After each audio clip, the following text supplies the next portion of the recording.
Welcome to this video. This is going to be a build of the ZG-MF X20A Strike Freedom Gundam. The video is going to be going at 2 times speed, so it is going to go a little bit fast. Otherwise, it would take a really long time to get through. So this is my first time building an MG. I have built some HG before, but this is my first MG. So yes, expect me to make some mistakes. In fact, that's one of the things that anyone can expect, unless they're like a professional. They've been doing this for a lot of years, many years, that you're going to make mistakes, and that's just part of building something. But take your time, try and do it right, and you'll be fine. So along the way, I'm going to talk about what I'm doing. I'm also going to talk a little bit about what it's like to build Gunpla here in China, where I currently am. So let's get to it. Unfortunately, the beginning of the video was on a different device, and it didn't record properly. It kept stopping without my being aware of it. So I did lose a little bit of the beginning here when I was setting up.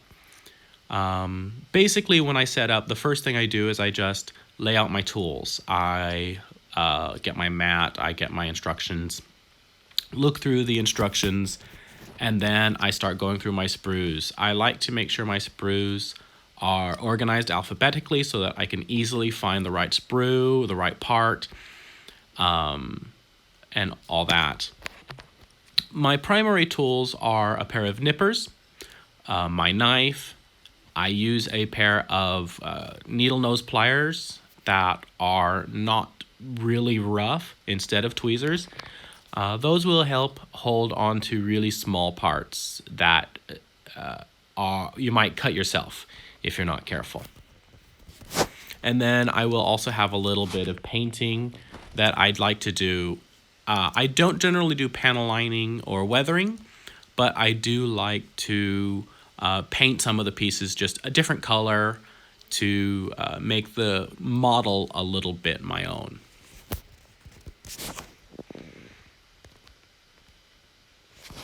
So when I'm cutting, I do always carefully cut toward myself. Make sure to leave a little nub when you clip it off the sprue, and then when you cut it, you can use the knife to carefully kind of shave it off a little bit. It's better to take your time and be careful and avoid discoloring the plastic if you can. So I'm working on the cockpit and the pilot right now, and you can see the cap for one of my paint pens. I did paint the pilot because the MG does have the cockpit that can open and close, and I wanted to be able to do that. Although I will say that painting a piece of a model that is just barely more than ½ an inch tall is incredibly difficult, and in fact more so in the seated position for the pilot in the cockpit than it was to paint the standing figures that also came with it. So a little bit about Gunpla and Gundam building in China. It's actually, unless you live in a really big city, it can be very difficult to find Gunpla in the stores. There aren't a lot of craft stores, and most of the like toy stores and whatnot are geared toward really small kids with very, very cheap toys and things. And so it can be really hard to find them in stores, and if you can find them, they're also pretty expensive. So I actually had to order mine offline. Online, I should say, off the internet. And it came, I looked it over and checked it out for any damage when it first arrived, which it was fine, and that was great. A really good seller. There's a lot of knockoff stuff here, so you have to be aware of that. And but I was able to verify that this is a good, authentic model, and that was a really good thing to have.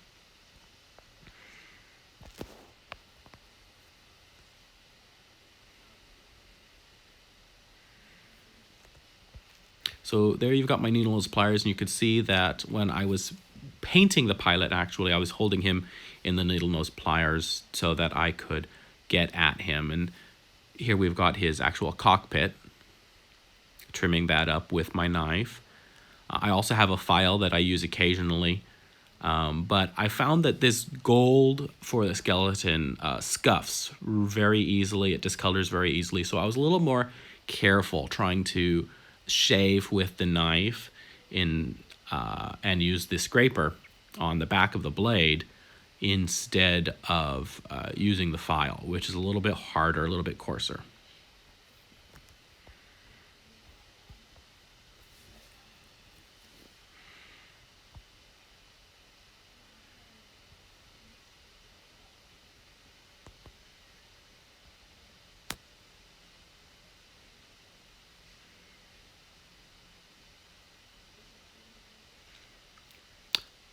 So I don't have a setup for airbrushing or even brush paints at the moment, but I do have paint pens, and I've got some good ones. This one's actually a Sharpie fine point, and I've got some Q-tips that are specially designed. They're very, very fine and hard so that you can get in. If you paint a little bit more than you want to, you can get in with the Q-tip and kind of wipe it away. But I've got the paint pen, which covers nicely. One thing I've discovered about paint pens over paint, you don't have to get all the way into little nooks and crevices. If you kind of press a little bit nearby and let gravity do the job, you can get good paint coverage in those nooks and crannies. You do have to be more careful not to paint over what you want to paint, and that's where the toothpicks do come in. You can kind of get those and very carefully kind of wipe away some of the excess paint that gets onto other areas of the part you're not wanting to paint.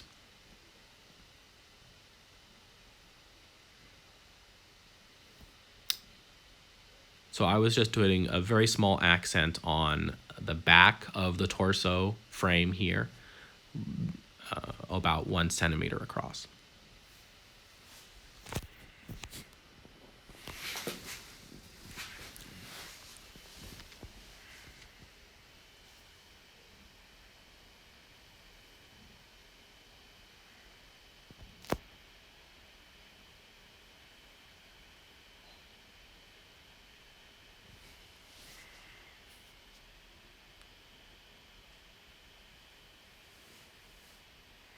I was actually doing a little bit of experimenting with my paint pen here.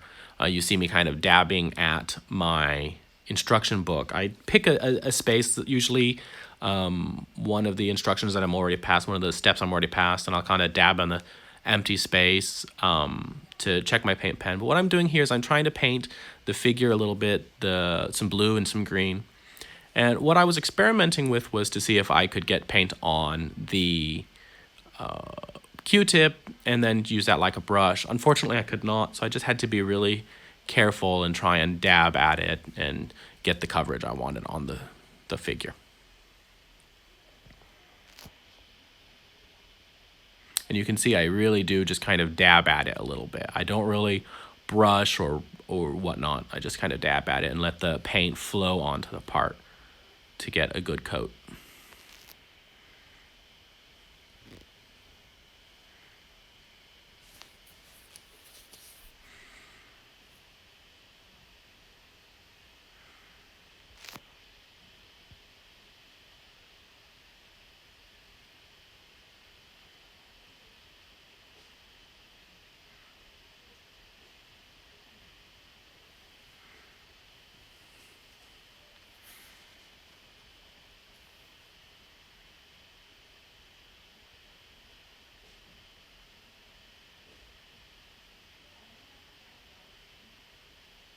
Again, I was experimenting with trying to use a Q-tip to paint like a brush.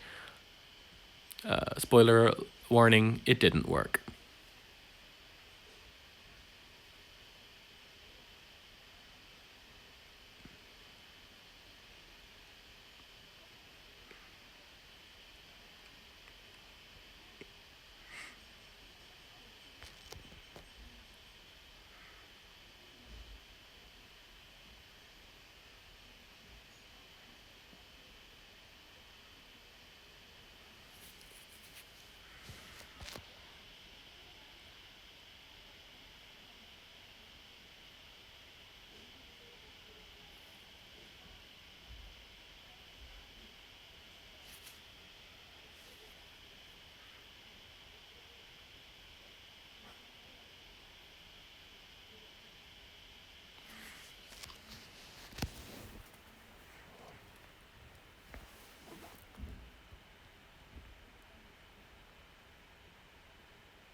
One of the things that I did do as I was painting is that I used a hair dryer.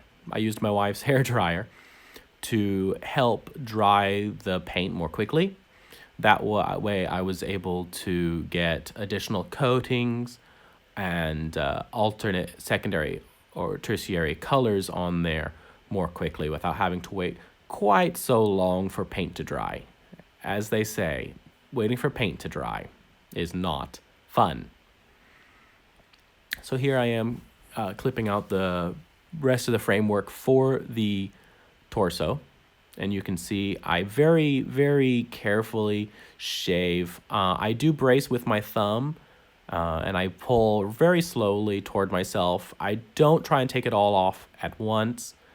And then when I do get it apart, I'll check it with my fingertip. I'll scrape across it to see if my fingertip, my nail especially, catches on anything. And then I'll also feel with my finger itself, just checking for smoothness and whatnot.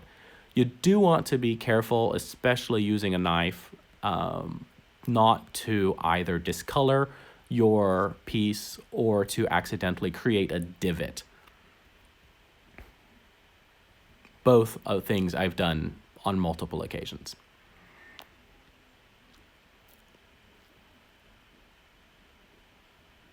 So here I am actually painting the piece that I want to put in the back. I'm just a little bit of green. So I'll take that and I'll apply some hair dryer to it, dry it out a little bit. Painting around the edges as well.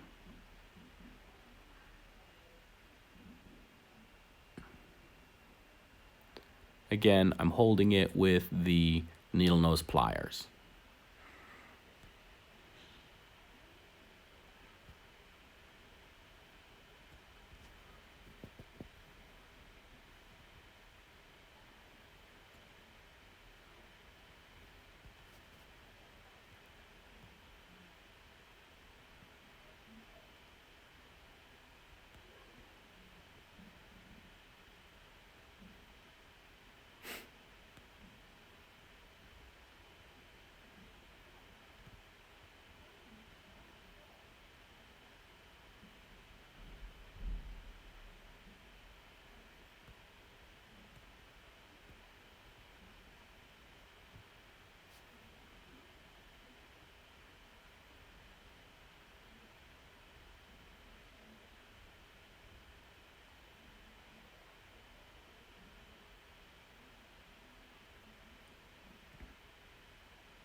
So for anybody who's built this particular model before, you might be noticing that something here is missing.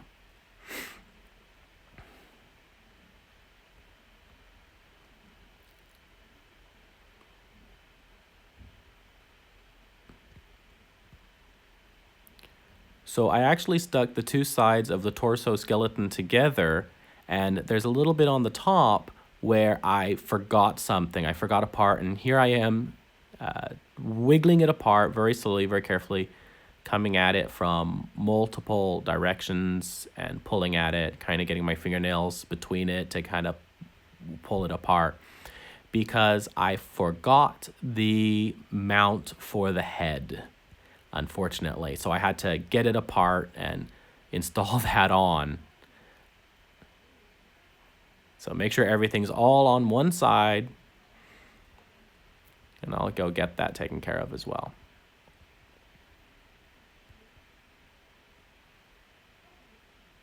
So let's go get the sprue, snip it off. When you're snipping on the sprue, make sure you're keeping a little bit of distance from the part. And one thing I find that's useful that I do is sometimes I clip from the back and sometimes I clip from the front, depending on which direction I'm able to get my nippers to have a better angle. And I don't mean closer, I mean better. Sometimes one direction pushes my nippers really close to the part, and I don't want that. Like I said, I want to have that little bit of a nub that I can then shave off properly with the knife.